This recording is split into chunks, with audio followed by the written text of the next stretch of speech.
Assalomu alaykum va rahmatullohi va barakatuh.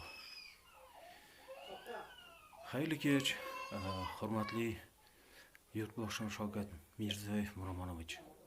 Men sizga ushbu video Assalomu alaykum va rahmatullohi va barakatuh. Xayrli kech, Shavkat Mirziyoyev Miromonovich. Men sizga ushbu video orqali to'g'ridan to'g'ri yuzlangan holda murojaat qilmoqdaman. Mening telefon raqamim 95lik 053 93 80. Sizga shu tarzda murojaat qilishimga jiddiy sabablar bo'lganligi uchun tegishli boshqarmalar meni huquqimni, o'zimni hurmatimni, murojaatlarimni oyoq osti qilganligi uchun menga nisbatan 2013-yili 17-avgustdan beri bir necha jinoiy ma'muriy ishlar tuhmat bilan amalga oshirilganligi uchun Konstitutsiya siz yangilagan qonunlarimiz orqali, qomusimiz, asosiy qonunlarimiz orqali murojaat qilmoqdaman.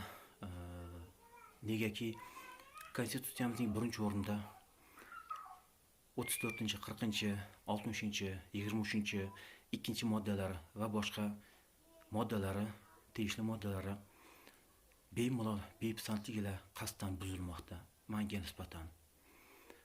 Meni telefon raqamim aytib o'tishim albatta bir necha marotaba shart.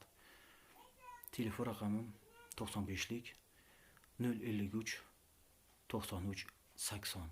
Menga zudlik bilan qo'ng'iroq qilib, menga ham qonunan ham vijdonan har tomonlama yordam berishingizni Konstitutsiyamizning tegishli moddalar asosida iltimos ila talab qilaman.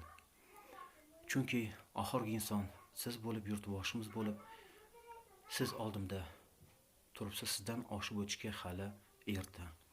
Shuning uchun hozir sizga YouTube orqali murojaat qilishga majburman.